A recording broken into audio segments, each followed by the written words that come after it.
Bonjour, je suis Xavier Colombani et en l'absence de votre MC habituel Guillaume de Goulet, qui est en vacances et il l'a bien mérité, je vais vous guider exceptionnellement tout au long de ce nouvel épisode de Time Out, le podcast de la rédaction de l'équipe dédiée au basket et rien qu'au basket. Pour vous accompagner également aujourd'hui, mais vous les connaissez beaucoup mieux, j'accueille d'abord Liliane Trévisan. Bonjour Xavier, bonjour à tous et à toutes.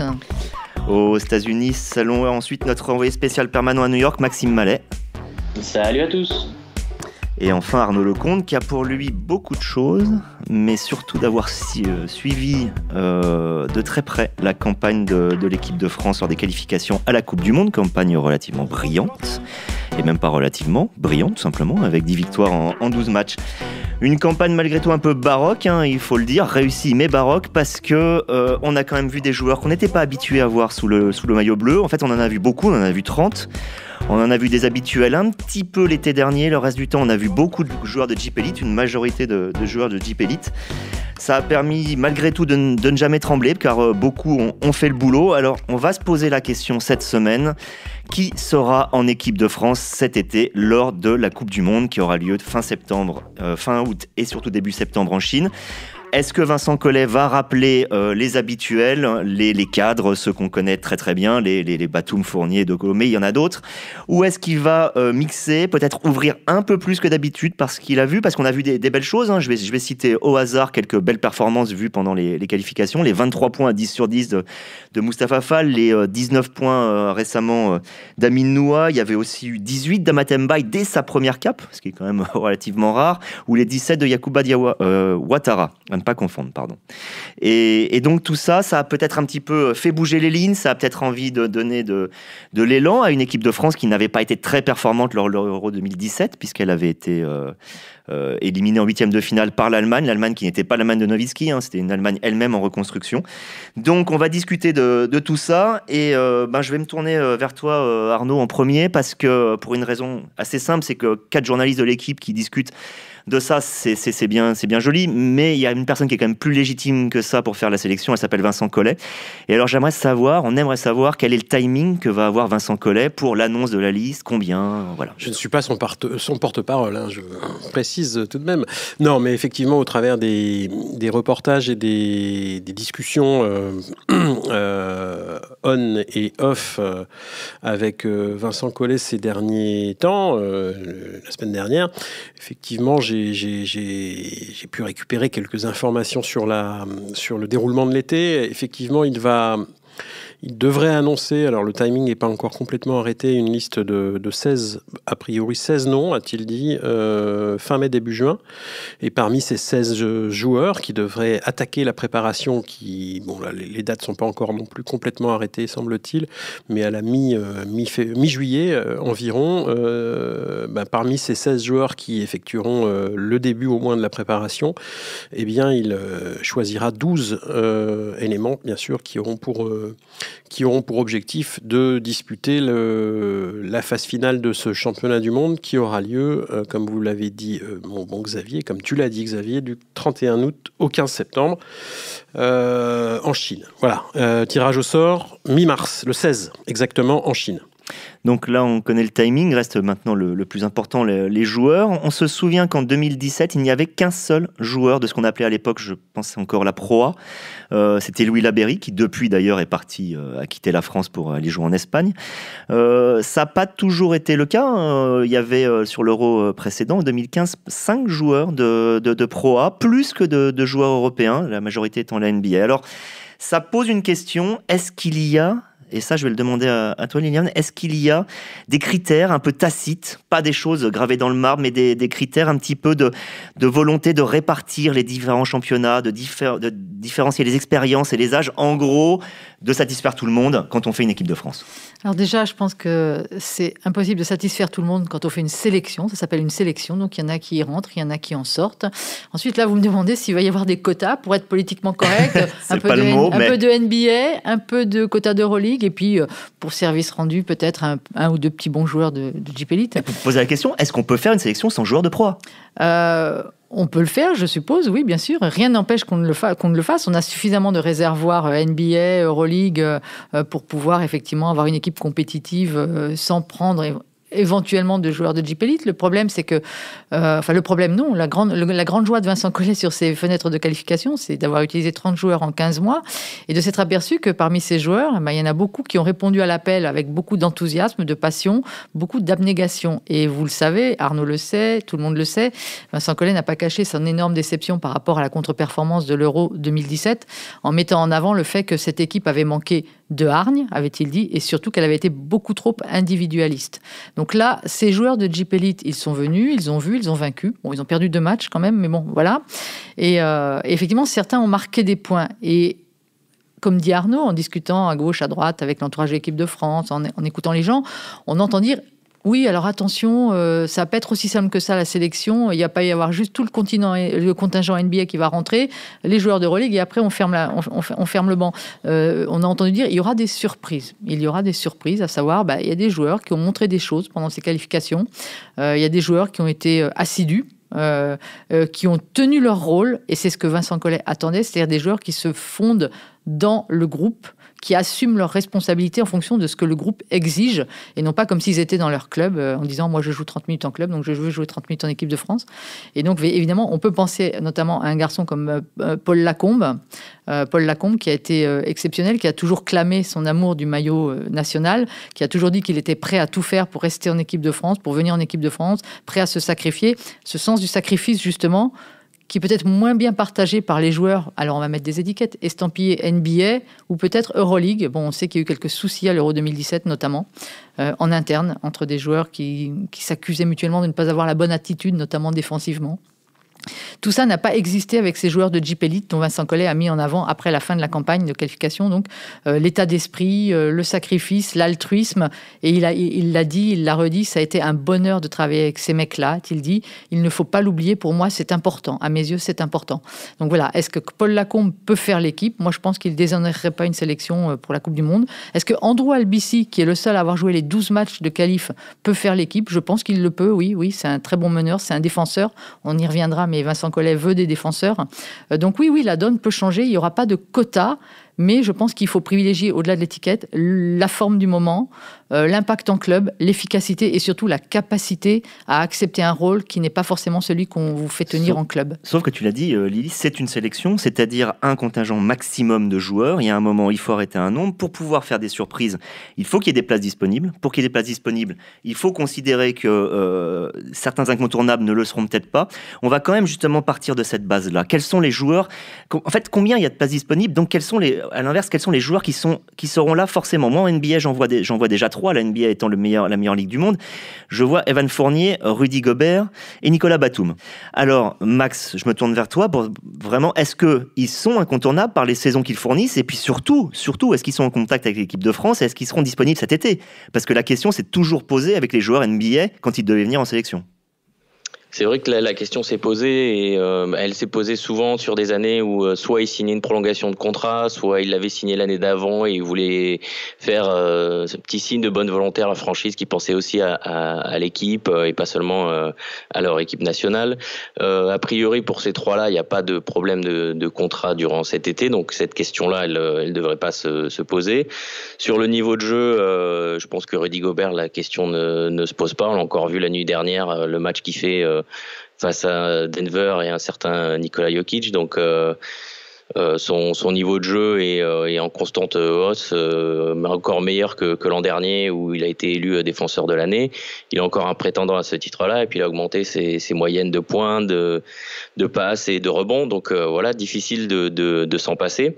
D'ailleurs, j'ai été quant au All-Star Game, il y a eu une petite bande-annonce pour vendre la Coupe du Monde en Chine. Le joueur français qu'on voyait pendant la petite bande-annonce, c'était Rudy Gobert. Donc voilà pour la petite anecdote. Pour Evan Fournier, je pense qu'il n'y a pas trop de doute aussi. Si après il y a une fin de saison à jouer, il peut y avoir des petits bobos, des pépins physiques, ça peut toujours arriver. Mais Evan Fournier aussi, il a des petits problèmes d'adresse, mais il fait une bonne saison dans une équipe du Magic d'Orlando qui fait sa meilleure saison depuis bien longtemps. Et il a vraiment, il donne l'impression d'avoir encore franchi un cap au niveau de la défense. son entraîneur Steve Clifford n'arrête pas de le féliciter pour son rôle en défense et le met d'ailleurs souvent sur le meilleur joueur adverse, ce qui est un redoutable honneur, mais un honneur quand même en NBA. Et puis Nicolas Batum, c'est vrai que c'est un peu plus variable en termes de niveau de jeu. Il avait des stats un peu faiblardes sur le début de saison. Et là, depuis quelques matchs, il a changé de poste. En fait, ils l'ont repassé à l'arrière. Et on a vu c'est notamment son nombre de points décoller. Donc ça peut être une piste. Et puis il peut finir la saison plus fort et plus en confiance que la façon dont il l'a démarré. Lily, au-delà de ces 3 joueurs-là, on a aussi une vingtaine de joueurs qui évoluent dans les meilleurs championnats européens, et notamment en Euroleague. Parmi ces 20 joueurs, lesquels, à l'instar de Gobert, Fournier et Batum, peuvent revendiquer ce statut d'incontournable ? Je crois que si on commence par la main, le poste de meneur, on ne peut pas se passer de Thomas Hurtel. Alors, on l'aime pas. En tout cas, depuis que Tony Parker a pris sa retraite, c'est lui qui a hérité du poste en tant que titulaire. Et bon, il tient la baraque. Après, voilà, son style de jeu est pas forcément l'unanimité chez tout le monde. Mais bon, voilà, je pense qu'il est incontournable. C'est un vrai joueur d'Euroleague, comme l'est évidemment Nando De Colo. Nando De Colo, je ne vois pas pourquoi on se passerait de Nando De Colo. C'est actuellement le 3e marqueur de l'Euroleague. C'est un des meilleurs joueurs européens dans une des plus grosses équipes d'Euroleague. Nando a montré en équipe de France ce qu'il était capable de faire. Donc je pense que Hurtel, De Colo et après, voilà, qui pourrait éventuellement être incontournable. Alors, on va en parler un petit peu plus tard, mais il y a un joueur qui est très fort en Euroleague, un joueur français dont on ne parle plus beaucoup parce qu'il est passé un peu sous les radars de l'équipe de France depuis 2 ans. C'est Adrien Muerman, qui joue à Efes Istanbul, qui est actuellement 4e de l'Euroleague et qui est un joueur complet, au top de son art en ce moment. C'est le plus gros temps de jeu de Efes Istanbul. C'est pas rien. Ça veut dire qu'on compte vraiment sur lui. Il joue 28 minutes par match et donc il est très sollicité. Compter sur lui, c'est le cas de le dire, puisque Vincent Collet a carrément annoncé qu'il voulait en faire son ailier fort titulaire. Absolument. Il lui a fait une déclaration d'amour, disent les observateurs, et à juste raison. Il a jamais eu un volume comme ça, Adrien Muerman. Visiblement, il a été très responsabilisé et ça lui va bien. Il tourne à 12,4 points de moyenne, 6,2 rebonds en Euroleague, dont on dit que c'est la 2e meilleure compétition derrière la NBA. Surtout une plénitude. Voilà, il a acquis de la maturité. Il est moins dans les emportements, voilà, il réfléchit mieux et il ne ferme pas la porte. Bon voilà, et donc reverra-t-on Muerman en équipe de France? La dernière fois qu'on l'avait vu, c'était pendant le tournoi de qualification olympique en 2016, où il avait été évincé de la sélection au cut final. On lui dit que maintenant il l'a pas trop mal vécu, mais on sait qu'à l'époque il l'a vraiment très très mal vécu. Là aujourd'hui il est prêt à revenir. Il a juste un souci, Adrien Muerman, c'est qu'il a un petit problème récurrent au niveau du tendon d'Achille gauche et lui-même ne sait pas exactement comment il va gérer ça cet été. Voilà. Donc il a ce problème physique et de la gestion qu'il va en faire dépendra peut-être, sans doute, je pense, sa venue ou non chez les Bleus pour la Coupe du Monde en Chine. C'est intéressant parce que c'est là qu'on rentre dans la 2e catégorie, c'est la catégorie un peu des problèmes. D'une certaine manière, on vient déjà d'étaler un 5 majeur. Thomas Hurtel, Evan Fournier, Nicolas Batum, Adrien Muerman, Rudy Gobert. On a là un 5 majeur magnifique. Mais on a déjà un problème. Est-ce que Adrien Muerman viendra? C'est vraiment pas sûr. Et puis surtout, comment assembler tout ça? Parce qu'on a bien vu qu'en 2017, le problème, il y en a eu 2. Le 2e dont on parlera après, la défense, mais le premier, c'est la hiérarchie. C'est une façon de vouloir jouer ensemble, d'avoir la capacité de jouer pour le copain en même temps que pour soi-même. Et ça, Nono, ça veut dire qu'en gros, Arnaud, pardon. Quelle familiarité. On se connaît trop depuis le temps. Et non, Arnaud, en fait, c'est vrai que là-dessus, on sait que Vincent Collet va devoir changer des choses. Est-ce que c'est déjà prévu, justement ? Tout à fait. Oui, en effet, c'est un enjeu majeur, évidemment, de la constitution de ce groupe. Vincent Collet a déjà largement exprimé son envie, en effet, d'avoir une équipe mieux balancée qu'en 2017. Alors, 2017, l'Euro, c'était une période un peu particulière. C'était une année transitoire, puisque c'est la première compétition qui a suivi la fin de carrière internationale de Tony Parker et de Florent Pietrus. et même de Michael Gelabal. Donc on savait que cette épreuve-là, par expérience, parce que toutes les grandes équipes, comme a pu l'être l'équipe de France des années Parker, toutes ces grandes équipes-là sont passées par ces transitions-là. À ce point-là ? Ah oui. Je pense que c'est arrivé à beaucoup d'équipes dans le passé. Alors bon, à ce point-là, elle a été éliminée en 8e de finale, c'est vrai. Mais pour autant, elle n'avait pas non plus un niveau de jeu ridicule. Il ne faut pas exagérer. C'était pas la Bérésina, ça n'a pas été brillant, ça c'est sûr. Mais c'est pas une surprise. Je rappelle que le niveau européen reste très dense et que il y a la Lituanie aussi qui est pas passée en huitième de fin, qui s'est arrêtée en 8e de finale. Donc on se souvient de la Serbie il y a quelques années qui était tombée très bas et qui est remontée très haut. La aussi. France sortait de quand même une dizaine d'années vraiment de top niveau qu'elle avait jamais connu dans son histoire. Faut jamais perdre ça de vue quand même. Alors on a beau avoir maintenant des grands talents, plein de joueurs en NBA, en Euroleague, etc. Très bien. Pour autant, faire une équipe, c'est pas, ça se fait pas sur un claquement de doigts. Et c'est vrai que l'après Parker a été compliqué et que c'était un peu prévisible. Donc voilà. Mais est-ce qu'on peut trouver la quadrature du cercle ? C'est-à-dire, est-ce qu'on peut faire jouer ensemble De Colo, Batum, Fournier, Hurtel ? Ça, on aura la réponse, on l'espère, cet été. On a eu quand même quelques semblants de réponse ces dernières années, même si Evan Fournier avait probablement pas le statut qu'il a acquis aujourd'hui, même si Rudy Gobert n'avait pas le statut qu'il a acquis aujourd'hui. Néanmoins, ces joueurs-là étaient, me semble-t-il, hormis Nando De Colo, c'est vrai, c'est notable, à la Coupe du Monde 2014, l'équipe de France a plutôt bien terminé sa compétition en battant l'Espagne à la surprise générale en quart de finale et ensuite en arrachant une médaille de bronze. Ces joueurs-là, alors hormis Nando De Colo, c'est vrai, mais bon, ces joueurs-là ont quand même déjà joué ensemble et je pense qu'il n'y a aucune raison qu'ils ne puissent pas cohabiter. Reste effectivement à mettre les choses au clair, c'est la mission. Voir quelqu'un sur le banc d'ailleurs aussi, parmi les noms qu'on a cités. Ah bah il faudra. Je vois pas comment Batum, Fournier et De Colo pourraient débuter systématiquement les matchs, tous les trois sur le terrain, sauf à considérer qu'effectivement Adrien Moerman est absent et qu'il faut trouver un poste 4 de substitution et que Nicolas Batum deviendrait poste 4 titulaire.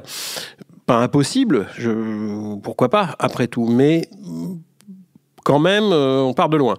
Mais à voir. Ce qui est sûr, c'est que Boris Dio, qui, je le rappelle, est désormais manager général adjoint de l'équipe de France, qui a fait ses grands débuts comme dirigeant dans le staff la semaine dernière en Finlande et à Nantes contre la République tchèque. Donc, il a passé 4 ou 5 jours immergé parmi les Bleus, mais 7 fois en position de dirigeant. Boris Dio a cette mission également, au-delà d'aller contacter les franchises NBA comme il l'a fait déjà au mois de janvier et de discuter avec les managers généraux pour obtenir une disponibilité sans nuage des joueurs en amont des deux compétitions qui s'annoncent, à savoir le Mondial 2019 et les JO 2020. Boris Dio a pour mission aussi de parler à l'oreille des stars de l'équipe de France pour leur demander de se mettre un peu au service des Bleus et donc de se remettre à défendre. À défendre ou en tout cas à être dans un rôle tel qu'il aura été défini par l'entraîneur Vincent Collet. Voilà, c'est la mission qu'aura Boris Dio ces prochaines semaines et évidemment pendant la préparation. L'idée de Vincent Collet, néanmoins la grande idée matrice un peu de Vincent Collet pour cet été, c'est d'avoir un groupe qu'il qualifie lui-même de 8+4 ou 9+3, à savoir 8 ou voire 9 joueurs cadres sur lesquels il va s'appuyer, qui seront l'ossature de l'équipe, et puis 3-4 joueurs de rôle, dont Paul Lacombe, dont quelques autres. Vincent Collet a annoncé déjà qu'il voulait un défenseur par ligne. Alors, est-ce que Liliane, tu pourrais nous expliquer ce qu'il devrait entendre par là, déjà par ligne, et qui et pour quel rôle ? Est-ce que ce seront des joueurs majeurs ou des joueurs de mission ? En gros, qu'est-ce qu'il peut faire pour améliorer justement ce secteur défensif qui a longtemps été une grande force de l'équipe de France et qui ne l'était plus sur la dernière compétition internationale ? La première chose à faire, c'est déjà... Alors la défense, faut pas non plus partir dans un délire. La défense, c'est un mec ou deux mecs ou trois mecs. La défense, comme le disent tous les coachs, c'est d'abord un état d'esprit collectif. C'est-à-dire que c'est pas parce que vous avez deux très forts défenseurs que vous allez défendre comme des dieux. Donc il faut déjà que cette équipe ait envie de défendre, ce qui n'est pas flagrant en 2017. Et ensuite, après, effectivement, c'est bien d'avoir des joueurs, parce que c'est quand même défendre, être estampillé défenseur, c'est quand même un peu un poste de sacrifice. C'est-à-dire que vous voyez pas beaucoup de ballons, que vous n'êtes pas une option offensive ou alors la 10e, mais voilà, et il y a des joueurs dans cette équipe qui l'ont montré pendant les qualifications. Je reviens sur Andrew Albici, qui connaît l'équipe de France, qui a donc fait les 12 matchs, qui savait très bien quand on l'a appelé et qu'il a vu le profil de ses qualifications, qui savait très bien que s'il voulait gagner une chance dans cette équipe, ce serait dans son registre de meneur, gestionnaire, défenseur. Voilà, c'est quelque chose qu'on n'a pas. Pas à ce niveau-là, en tout cas d'efficacité. Voilà. Et donc, Andrew Albici fait partie, effectivement, par exemple, on veut un super bon défenseur, un garde du corps au poste de meneur. Il a le profil pour ça. Il y en a un aussi, les années précédentes, c'était Charles Cahudi. Est-ce qu'il peut à nouveau revenir? Cahudi, c'est le même profil défensif. Bon, Cahudi, il a contre lui, par contre, depuis, c'est qu'il est souvent blessé. Il est un peu plus fragile qu'il ne l'a été physiquement. Est-ce qu'il peut continuer sans être interrompu de manière récurrente par des blessures, à retrouver effectivement sa densité physique, sa dureté, enfin tout ce qui lui avait valu ce statut et ce surnom en équipe de France où tout le monde l'appelait l'homme. Voilà, aujourd'hui il est quand même un peu, il revient. On a toujours l'impression qu'il revient un petit peu de blessure, quoi. C'est un peu plus dur pour lui, mais oui, c'est une valeur sûre. C'est une valeur sûre parce qu'il sait faire, il a le physique, il a les capacités, il a la lecture de jeu aussi parce qu'un défenseur est censé savoir lire le jeu aussi. Et oui, des garçons comme Albici, Cahudi, ce sont des joueurs effectivement qui n'ont rien à prouver, enfin qui sont estampillés défensifs et qui effectivement sont capables de faire du boulot. Ce qui ne les empêche pas, notamment dans le cas de Cahudi, de vouloir des ballons en attaque, de vouloir scorer un petit peu. L'équipe de France a le meilleur défenseur du monde. De la NBA, oui.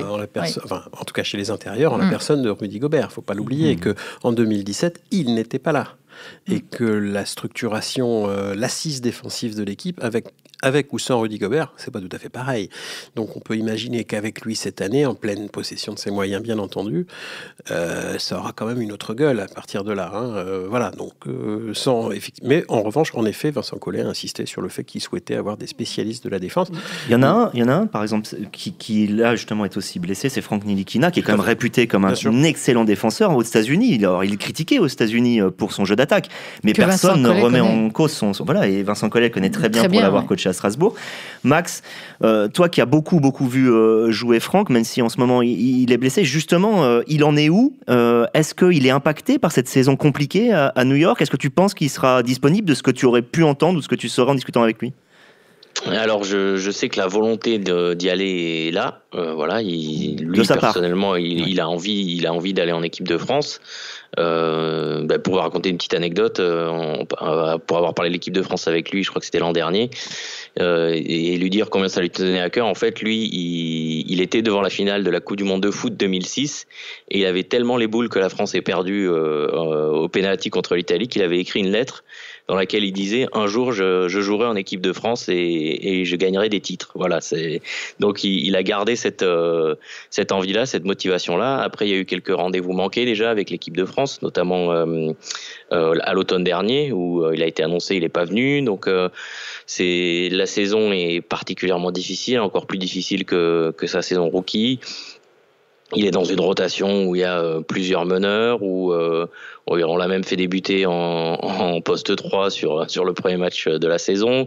On a l'impression que David Fisdale, son coach, sait pas trop ce qu'il veut exactement faire avec lui. Il y a la blessure actuelle, donc c'est vrai que c'est pas, la volonté est là, pas de problème contractuel non plus, mais la situation est pas super fluide. Il y a pas mal d'obstacles, notamment la santé, et puis voir ce que la franchise, qui est pas forcément la plus sympathique et ouverte de la ligue, dira sur le fait de le laisser jouer cet été, alors qu'il leur a manqué pas mal de matchs cette année. Donc il faut laisser les juste il devrait revenir assez prochainement. Voilà, mais c'était une blessure qui devait pas durer trop longtemps au début, qui se prolonge. Donc il doit revenir incessamment sous peu, mais ça fait déjà quelques jours. Cela dit, Max, il sera en vacances au 15 avril. Ne l'oublions pas. Oui, il sera pas en play-off lui.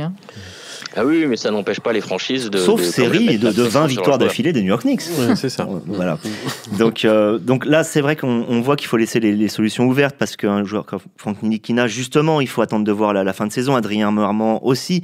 Donc ça veut dire que derrière les incontournables dans le groupe que doit faire Vincent, on peut peut-être avoir l'apparition, surtout dans les 16, pas forcément dans les 12, mais dans les 16, de joueurs. on va dire un peu moins cotés, peut-être plus jeunes, moins expérimentés, qui ont peut-être montré des choses lors des qualifs. Je me tourne vers toi, Arnaud. Moi, j'ai des noms de joueurs comme Luau Konaté, qui a très peu, qui a très peu marqué, peut-être, mais qui a très bien défendu, qui est un joueur collectif, qui est monté en puissance. Peut-être d'Amin Noah ou de Théo Malédon. Est-ce qu'il y a de ces joueurs-là qu'on pourrait retrouver dans les 16 ? Complètement, bien sûr. Ça fait partie des joueurs justement dont Vincent Collet parlait pour compléter derrière l'ossature, le cœur de l'équipe.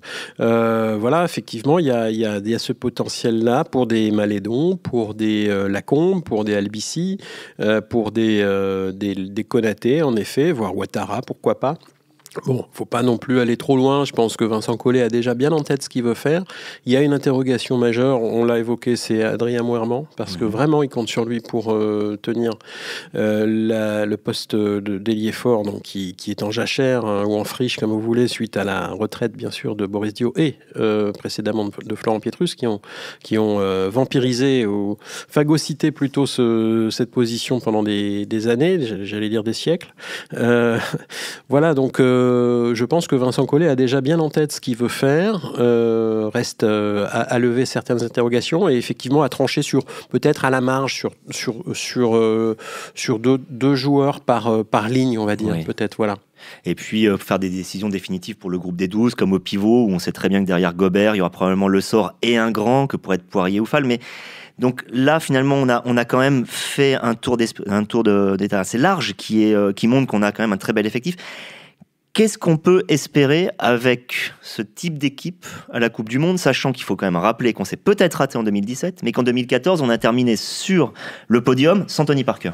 Il faut se qualifier pour les JO déjà. Ouais, il me semble que c'est l'objectif numéro 1. Vincent Collet a été intervenu dans le vestiaire, ça ne s'est pas trop su. Il était intervenu dans le vestiaire après la victoire contre la Finlande à Montpellier au mois de septembre. Il y avait quelques joueurs qui feront partie du groupe final déjà dans cette équipe-là, et il leur avait dit que l'objectif, il avait lancé comme ça un peu à la cantonade, mais quand on connaît Vincent Collet, c'est jamais neutre, que l'objectif était de jouer la finale mondiale.